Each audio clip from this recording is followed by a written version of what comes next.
Robert Atsushi. La contraception.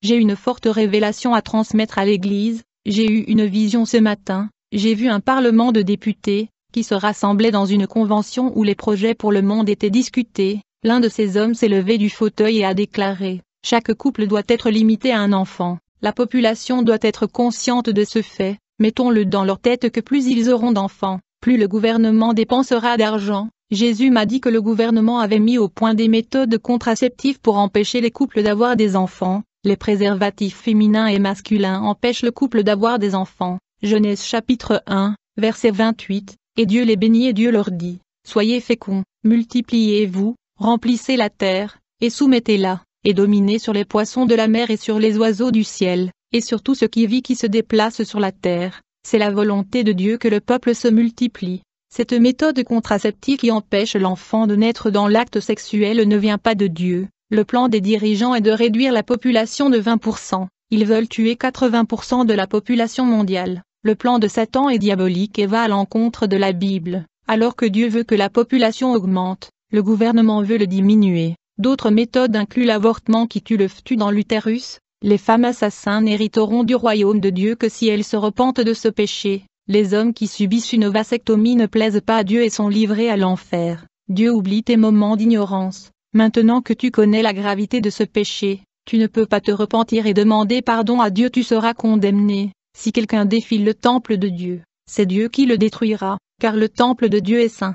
Vous êtes ce temple. Une femme ne peut pas liaturer ses trompes pour ne pas avoir d'enfant. C'est un péché. Genèse 9 verset 1. Et Dieu bénit Noé et ses fils, et leur dit: soyez féconds, multipliez et remplissez la terre. Dieu veut la multiplication et Satan veut une réduction. Le gouvernement sait que le désir de Dieu est de se multiplier et ils ont créé ces méthodes pour aller à l'encontre de la parole. Si vous êtes chrétien et que vous blessez cette parole, vous êtes déjà dans le péché. Tout ce qui empêche la naissance de l'enfant ne vient pas de Dieu. Ma femme et moi n'utilisons aucune méthode de prévention de la grossesse. Nous avons une fille et jusqu'à présent, aucun autre enfant n'est né. Nous avons prié Dieu qu'il ne laisse pas un enfant naître pendant cette période difficile. Et Dieu n'a pas permis cela, parce qu'il est le Dieu qui ferme et ouvre le ventre de la mère. Dieu a ouvert le ventre de Sarah et Anna. Nous n'avons besoin d'aucune méthode pour éviter les enfants. L'homme et la femme ne font pas d'enfants. C'est Dieu qui forme l'enfant dans l'utérus. Qui a formé Adam, l'homme ou Dieu? Qui a respiré l'esprit de vie en Adam? C'est Dieu qui insuffle l'esprit de vie dans le ventre de la femme et forme un enfant. Il lui faut juste le matériel génétique de l'homme et de la femme pour former une vie. C'est comme un boulanger qui a besoin d'ingrédients pour faire du pain. Tout ce qui ne convient pas à la fabrication du pain l'abîmera s'il est jeté dans la pâte. La même chose est le contraceptif qui tue le matériel génétique de l'homme et perturbe la formation de la vie. Dieu veut former une vie et vous voulez l'arrêter. Jésus m'a révélé que ce poison contraceptif tombe dans l'utérus et provoque la stérilité et développe un cancer dans la cavité utérine. Ce fut une révélation que Dieu m'a dit de livrer. Je vais raconter les visions que j'ai reçues de Dieu. J'étais dans l'église dans l'esprit lorsque le peuple louait Dieu. La voix du Saint-Esprit m'a parlé en disant que les enfants de chrétiens sont incités à faire le mal à travers des enfants diabolisés qui poussent les enfants de l'église à pécher. L'un de ces enfants, âgé d'environ 10 ans, est venu visiter l'église. Le démon qui a utilisé cet enfant pour divertir et distraire les autres enfants s'est manifesté. Dès que ce démon se manifesta, les serviteurs ne pouvaient pas tenir le coup car cet enfant était devenu violent. J'ai chassé ce démon dehors, mais à ma grande surprise, ce démon était une légion. Ainsi 3 serviteurs pouvaient à peine le maîtriser avec la force excessive de cet enfant. Je suis entré chez moi et quand j'ai plié les genoux, j'ai eu une vision de légion de démons qui influencent les enfants, que j'avais expulsés du corps de cet enfant. Ils étaient tous dans le corps de cet enfant et sont venus me confronter. Ils brûlaient de haine car je les avais expulsés du corps de cet enfant. Ces démons des enfants étaient très petits, mesurant environ 1 mètre de hauteur. Ces démons avaient la taille des enfants de 6 à 7 ans. J'ai pleuré à Dieu, et un ange est apparu et a mis tous ces démons en fuite. Un jour plus tard, Jésus m'a révélé sur cette classe de démons enfantins. Ils ne travaillent que pour détruire les enfants, les corrompre à travers des jeux vidéo, des jouets, des sites web immoraux, la télévision, des dessins animés pervers et de mauvaise compagnie. Les enfants qui tombent dans ces pièges n'héritent pas du royaume des cieux, car l'état d'innocence est enlevé et corrompu par les jeux vidéo et dessins animés, comme en Éden lorsqu'Adam qui était pur et innocent est devenu impur, tout comme le paradis a perdu son innocence face au mal. Il en va de même pour les enfants. Je dis aux parents de veiller à ce que leurs enfants se fassent des amis. Un ami malfaisant peut amener un enfant à la perdition et le transformer en une personne mauvaise qui pourrait à l'avenir causer la destruction d'autres familles. Hérésie. Puis j'ai eu une autre vision, j'ai vu des esprits de l'erreur, qui traînaient des multitudes d'âmes au travers d'hérésies doctrinales. Une fois que les gens entrent dans la tromperie, ils perdent la force de combattre le mal en étant emportés par ces courants doctrinaux de l'enfer. Dans la vision, j'ai vu des bergers aux yeux percés, et les serviteurs de Dieu ont essayé d'avertir ces bergers, mais ils ne voulaient pas voir la vérité discréditer leur fausse doctrine, préférant suivre leur doctrine qui mène à l'enfer. J'ai vu une classe de démons qui avait la fonction d'entrer dans le corps des gens au travers de fausses doctrines. J'ai vu une autre classe de démons pénétrer dans le corps des gens par le transfert d'onction des faux prophètes. Une autre classe entre dans le corps du peuple à cause du langage qui cause la division. Les chrétiens qui prennent part au commérage des moqueurs, bavardage et parlent de sujets qui ne plaisent pas à Dieu reçoivent également ces démons. Il y a des chrétiens qui pensent avoir été sauvés et pourtant ne se sont pas libérés. Ils sont contaminés par le péché et spirituellement morts. Ils ne sentent plus la présence du Saint-Esprit. Ils ont perdu leur amour pour Dieu et traitent le péché comme une chose normale et non comme une abomination. Fausse Église. Dans la vision, j'ai vu des démons dans une réunion en train de parler de sectes et de fausses églises. L'un d'eux a déclaré, « Nous nourrissons leurs âmes de nos enseignements. Nous avons de grandes religions qui travaillent en notre faveur. Nous pénétrons dans les églises par de fausses doctrines. Les bergers diffusent nos enseignements en empoisonnant le corps du Christ. Nous entrons très lentement dans les vraies églises sans qu'elles en aperçoivent. Des églises qui sont fermées aux choses du monde et interdisent tout mettent déjà nos paroles dans la bouche de beaucoup de personnes sans qu'elles sachent qu'elles prêchent déjà notre doctrine. Notre théologie qui est entrée dans de nombreuses églises lors de services de culte enseigne que rien n'est un péché. Nous utilisons nos agents pour prêcher nos concepts de nouvelles doctrines. Comme les bergers ne veulent pas, ils appellent nous à prêcher. Et les enseignements de nos agents sont déjà copiés par des pasteurs sérieux, et l'Église se nourrit de notre nourriture. Prenant possession du faux enseignement, nous sommes responsables de nombreuses doctrines disséminées dans les églises.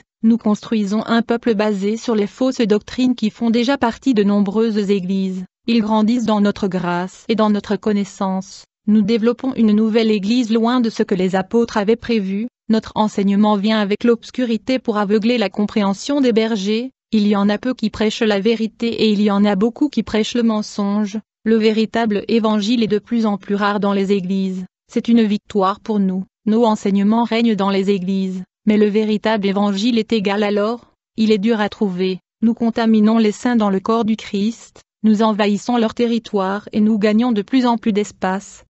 Les chairs et autels sont déjà les nôtres et nous sommes assis sur la chaise de leurs autels des églises. L'Internet est rempli de notre prédication qui est transmise aux églises. Chaque fois qu'ils se nourrissent de nos enseignements, ils se nourrissent de notre nature, parce que nous avons la fausse doctrine. Nous sommes dans les actes prophétiques de la chair. Nous sommes la théologie de la confession positive. Nous sommes la théologie de la prospérité. Nous sommes la théologie de la guérison et le miracle sans salut. Nous sommes la théologie de la délivrance sans repentance. Tout comme l'homme juste dont la parole produit la vie, mais notre parole produit la mort. Nous sommes la vérité mêlée au mensonge. Nous répandons de fausses prophéties, de fausses révélations, de faux miracles et de fausses guérisons. Et les gens de l'Église ne savent pas discerner ce qui est de Dieu et ce qui est à nous. Ils passent inaperçus et nous semons la confusion dans les églises. Nous avons la fausse nouvelle naissance de ceux qui deviennent des églises qui se prostituent avec Satan. Cette nouvelle naissance spirituelle ne vient pas de Dieu mais du diable. On ne peut pas naître de nouveau où le mensonge est prêché où on cache la vérité.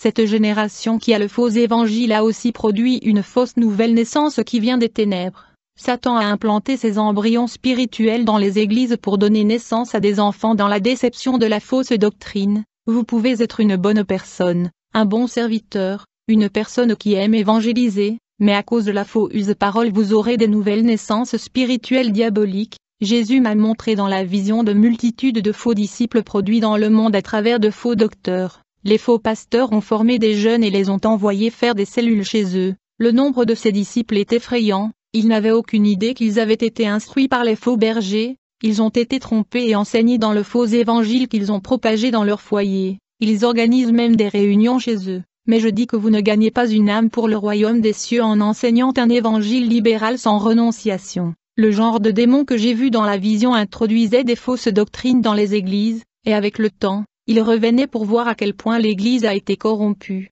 et plusieurs églises ont déjà été contaminées. Ces démons ont pu installer le faux évangile au sein de ces églises. Ils ont besoin de la légalité pour entrer dans le système de l'église. Lorsque l'église accepte la doctrine des démons, il y aura prostitution spirituelle. À partir de cette prostitution, quiconque rejoindra une telle église portera le fruit de sa relation avec le monde. Ce seront des enfants de la prostitution de l'église avec le diable, naître d'une épouse prostituée qui a trahi Jésus en se détournant de sa doctrine pour suivre celle du malin. Jésus a dit: l'évangile de la vérité dans une église polluée est comme une goutte d'œil spirituel qui guérit de l'aveuglement un peuple trompé. J'ai eu une vision où j'ai vu les démons possédant les prédicateurs au sommet des pupitres. Ces démons deviennent de plus en plus audacieux chaque jour. Savez-vous pourquoi cela se passe ainsi? Parce que l'Église a perdu son discernement, et ne voit plus le mal qui a pris contrôle du Saint-Autel. Autrefois, l'autel était digne des serviteurs de Dieu. Aujourd'hui, ce n'est plus comme ça. Les démons travaillent dans l'esprit de nombreux pasteurs pour transformer la vérité en mensonge. J'avais une vision du diable tenant un livre évangélique à la main. Jésus a dit que la vérité mêlée au mensonge se trouvait dans ce livre et que personne ne le remarquait. Un mélange de deux types d'eau ne peut pas sortir d'une seule source. La lumière ne peut pas non plus être en communion avec les ténèbres. Comment la vérité peut-elle se mêler au mensonge? Pour ces diables tout est possible. Le bien et le mal sont en alliance. Ces démons sont intelligents. Ils savent qu'ils ne peuvent pas détruire la vérité et se débarrasser des églises. Je te dis aussi que tu es Pierre et que sur ce rocher je bâtirai mon église, et les portes de l'enfer ne prévaudront pas contre elle. Le plan de Satan n'est pas la guerre mais l'union en faisant alliance de l'église avec le monde pour l'affaiblir, unir le mensonge avec la vérité pour détruire la saine doctrine. J'ai eu la vision d'un livre évangélique, et des serpents sont sortis de ce livre évangélique quand les gens l'ont ouvert. Ils ont été piqués et le venin des serpents a pénétré leur âme. C'est comme ça qu'une église est contaminée par une fausse doctrine. Ces démons implantent ces graines dans le cœur des gens par de fausses prédications. Ces graines poussent dans leur cœur et deviennent des arbres stériles. À l'intérieur du livre, j'ai vu des serpents sortir. J'ai vu l'obscurité dans les lettres. Les démons qui sont sortis de ce livre sont des esprits trompeurs travaillant au sein de l'église qui portent leurs enseignements. J'ai vu la capacité d'un démon à utiliser des signaux. J'ai eu la vision d'une église qui vit en prière, mais ils ne vivent pas la parole et sont libéraux. J'ai vu un chrétien faire une prière pour défier les démons, et à l'intérieur de cette église, j'ai vu une classe de démons avec des couvertures en forme de carapace de tortue. Leur corps était recouvert de cuir. Je n'ai jamais vu ces démons auparavant. Les prières de ces croyants qui sont dans le péché battent la carapace de ces démons et tombent au sol. Ces coquilles ont résisté aux prières de cette église, et ces démons ont rigolé et ont dit que l'église était déjà dominée. Des démons prédateurs. Cette classe de démons est allée dans une autre église, mais cette église était sérieuse et les démons sont restés à l'extérieur car ils ne pouvaient pas entrer. Ils étudiaient cette église pour la détruire. J'ai regardé comme ils ont regardé avec haine ce ministère. Jésus a dit que ce sont les démons prédateurs des chrétiens. Ils sont conçus pour abattre les grands hommes de Dieu et les mettre hors de circulation. Sans berger qui prêche la vérité, les brebis sont perdues et dispersées,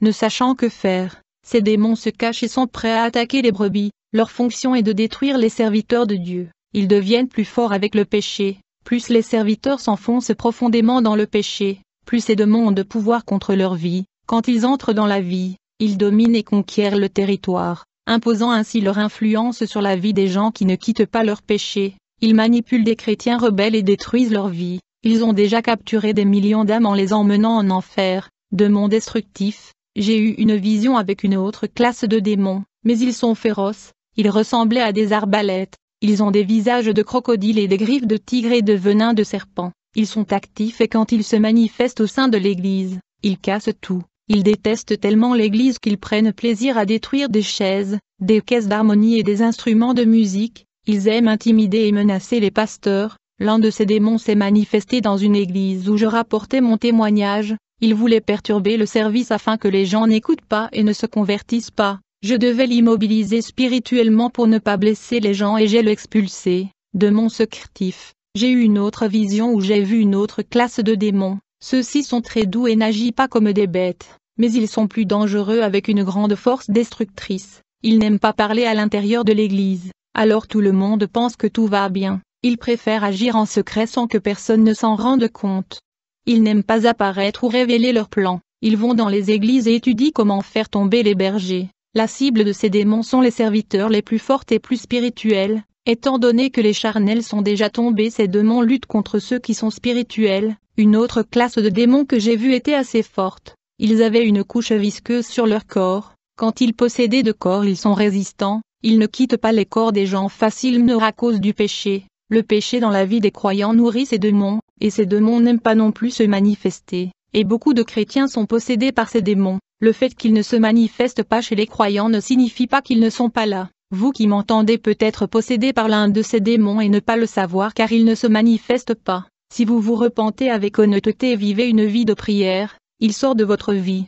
Ces démons ressemblent à l'élastique collant car ils n'aiment pas quitter leur demeure. L'une de ces démons s'était manifestée dans mon ministère et il ne voulait pas quitter la vie d'un ancien qui me rendait visite. J'ai expulsé ce démon qui s'était battu pour ne pas partir, et ce que ce diable a dit quand il s'est manifesté dans cet ancien était choquant. Le démon a déclaré, « C'est une victoire pour nous, nous luttons depuis longtemps contre l'évangile, depuis des siècles, nous essayons de changer l'évangile sur la face de la terre. Les rares hommes qui prêchent encore cet évangile originel ne tarderont pas à tomber, nous allons corrompre le reste et nous gagnerons cette guerre. Notre ténèbre envahit les églises qui étaient autrefois la lumière. J'ai vu des démons de péché cachés, qui sucent les forces de ceux qui ne veulent pas renoncer au monde. J'ai vu une variété de démons de différentes formes, taille et hybrides, moitié homme et moitié animal. D'autres ressemblaient à des insectes géants. Ces démons contrôlent les âmes des gens à travers leurs sentiments. J'avais une vision de ce démon possédant la moitié de l'église. Ces démons sont si audacieux qu'ils ne se manifestent pas.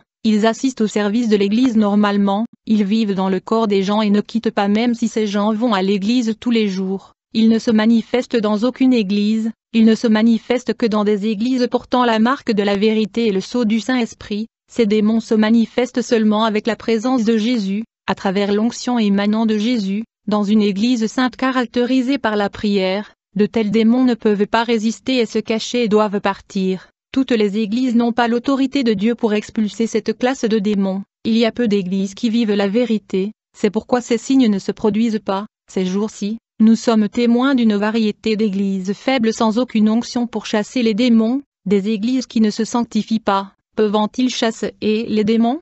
Mensonge, ce n'est qu'une tactique satanique de faire croire aux serviteurs qui chassent les démons que tout le monde a de l'autorité de chasser le démon. Beaucoup de pasteurs pensent qu'ils n'ont pas à renoncer au monde pour organiser des sessions de délivrance et d'exorcisme. Il y a des pasteurs qui pensent avoir de l'autorité sur les démons, pourtant ils ne mènent pas une vie sainte, ils jouent avec le monde des esprits. Ils ne veulent pas renoncer à leurs péchés et pourtant ils veulent libérer les gens sans être eux-mêmes libres et libérés. Quand ils mourront tous ces démons qu'ils pensaient chasser, ils les verront, et ces démons transporteront leur âme en enfer. Si l'un de ces démons peut provoquer l'autodestruction à l'intérieur d'une église qui n'est ni vigilante ni priante, ne jouez pas le jeu d'être chrétien, soyez vrai, aujourd'hui est le moment de véritablement se convertir. Oubliez les frères qui ne vivent pas l'évangile et ne vivent pas la parole, faites votre part, parce qu'ils ne vivent pas. Voulez-vous imiter leurs fausses œuvres?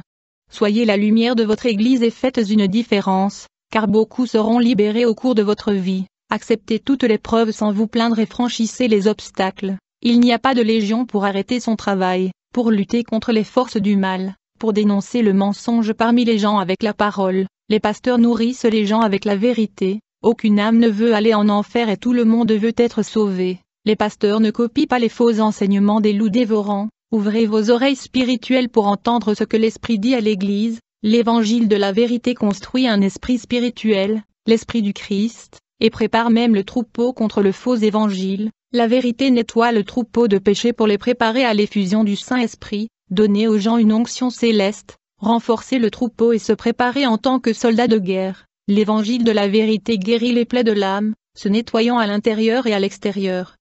L'évangile équipe les hommes avec l'armure et les empêche de mourir spirituellement. Si le chrétien charnel ne revêt pas l'armure de Dieu, il n'aura aucune chance contre les démons. Ceux qui sont nés de nouveau ne retournent pas au péché et se détournent du mal pour maintenir la pureté de leurs vêtements. La chair est faible, mais si elle n'est pas mortifiée en ce qui concerne le monde, elle prendra plaisir à pécher. Notre vie est préservée du péché lorsque nous crucifions et mourons à la vie de soi. Lorsque nous naissons de l'Esprit, nous héritons du caractère sanctifié qui est l'un des attributs de Dieu. Ceux qui sont nés de nouveau ne marchent pas dans les ténèbres, ils sont sereins, pacifiques et ont le contrôle de soi. Ils ne sont pas inquiets à propos des persécutions et ils n'explosent pas de colère, ils peuvent contrôler leurs impulsions et avoir un esprit tranquille. J'ai vu des personnes fécondes du Saint-Esprit rendre de bons témoignages chez elles devant leur famille. Les hommes qui témoignent du changement dans leurs entreprises et leurs quartiers, des jeunes de Dieu qui rendent de bons témoignages à l'école, dans un cours et au collège, ce sont des gens qui donnent des exemples de foi où qu'ils aillent. Ils brillent dans leur vie sainte et gagnent des âmes par leur comportement. Les gens ont vu des transformations en eux et voulaient ce changement pour leur vie. De nombreuses églises sont spirituellement mortes et n'ont pas le pouvoir de transformer des vies. Les gens vont à leur service vide et les laissent vides. Quand j'ai prié la prière de 9 heures, j'ai eu une vision avec un démon distribuant des cœurs noirs aux gens à l'intérieur d'une église libérale. Tout comme Dieu donne un cœur de chair et de pureté, le diable donne aussi des cœurs de méchanceté. Cette vision signifie que les cœurs de ces personnes se corrompent. J'ai aussi vu des démons de suicide obligeant des croyants à se tuer. Ces démons de la folie ont rendu beaucoup de croyants déprimés et ces derniers ont pris des médicaments. Dieu a horreur qu'on enlève la vie du prochain et se dégoûte de celui qui se suicide, car c'est un meurtrier de lui-même et il enlève le cadeau de la vie qui est précieux. J'ai continué à prier sans cesse. Dans une vision, Jésus m'a montré une petite partie de l'enfer qui a été inaugurée pour tous ceux qui ont des visions de l'enlèvement, du ciel et de l'enfer, et qui ont pourtant choisi de rétrograder et retourner en arrière. Je n'ai pas été enlevé, mais Jésus m'a montré un lieu d'enfer dans une vision. J'ai vu dans une autre vision une armée de démons ascendant sur la terre. Leurs objectifs sont de combattre la vie de ceux qui ont été ravis en esprit et qui témoignent sur terre pour gagner des âmes. Jésus a dit que certains qui avaient des expériences de ravissement au ciel et en enfer se sont déjà vendus pour l'argent et se sont corrompus. La stratégie de Satan fonctionne. J'ai un avertissement de Dieu à ceux qui ont été ravis en esprit, s'il déviti de l'épée de Jéhovah descendra. Une fois que Jésus vous a révélé les mystères du monde spirituel, vous ne serez plus considérés comme innocents. Plus on vous en donne, plus on vous le demande. La place de l'enfer réservée à ceux qui ont vécu des expériences d'extase est prête à accueillir ces nouveaux résidents. Seuls les soldats du ciel qui n'abandonnent pas leur salut gagneront la guerre. J'ai eu une vision des démons jetant des fléchettes dans l'esprit de nombreux chrétiens. Les mois plus tard, j'ai été persécuté par ces démons. Ils se sont soulevés contre moi lorsque je me suis battu pour les âmes en Afrique, mais ils m'ont poursuivi jusqu'en Europe. Ma femme va raconter comment un démon a pu la confondre. Robert a voyagé en Afrique, est arrivé malade et avait la fièvre jaune. Il ne pouvait pas aller à l'église car il était malade et se reposait au lit.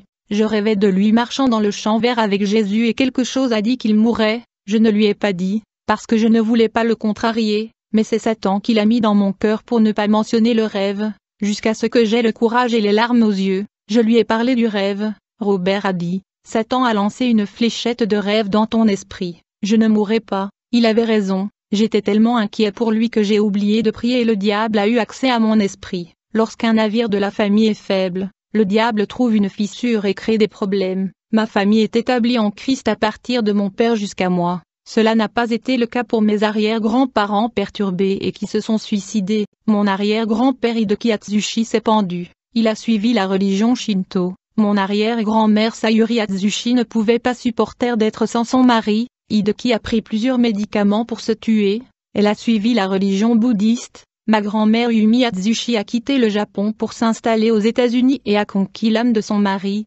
Takashi Atsushi, mon grand-père. Ils ont élevé mon père Kanzo Atsushi à l'église. La famille Atsushi a commencé à craindre Dieu. Mais c'est grâce à mon père que la vie de famille a changé. Mes grands-parents ne se sont pas efforcés d'être aussi complets que mon père. Pour préparer une église, le temps de la sanctification nécessite beaucoup de travail et une vie de profondeur avec Dieu. Ils ont revêtu l'armure de Dieu, de peur qu'ils ne soient souillés avec les flèches du péché, les démons défilant les églises. Jésus m'a dit, le diable ne prend pas la peine de sortir le croyant de l'église, mais introduit le péché dans l'église pour tout souiller. Beaucoup ont perdu le respect de ce qui est saint. Ils ont souillé la maison de prière avec des adorations simulées et je ne reçois pas leurs sacrifices impurs qui l'amènent à l'autel, je n'entends pas leurs prières. Psaume 66 2.18 Si je considère l'iniquité dans mon cœur, le Seigneur ne m'entendra pas. Les âmes qui vont les visiter, elles ne gagnent pas les âmes impies qui pénètrent dans leurs églises. Ces âmes qui visitent ces églises sont déçues par le manque d'amour et ne reviennent plus pour rendre visite. Ceux qui disent que je suis un chrétien sont mal avisés. Ils se trompent en croyant que les défunts sont ceux qui quittent les églises. Dans l'église où je suis pasteur, nous faisons un travail pour fournir des services spirituels. Les gens qui nous rendent visite pleurent sous conviction lors de la prédication deviennent des âmes affamées et assoiffées de Dieu. Ils sont rassasiés et leur esprit est renforcé. Le Saint-Esprit a visité les personnes vides, opprimées et déprimées qui viennent à l'église. Ils ont rendu leur vie, le Saint-Esprit a traité leurs âmes, rempli leur vide et renouvelé ses vies. Mon ministère dépend du Saint-Esprit, nous ne vivons pas un jour de culte sans lui. Quelqu'un a amené un chrétien en fauteuil roulant et Dieu m'a révélé qu'il allait être missionnaire. Je me suis plié le genou et j'ai dit, Seigneur, comment va-t-il faire la mission s'il est en fauteuil roulant?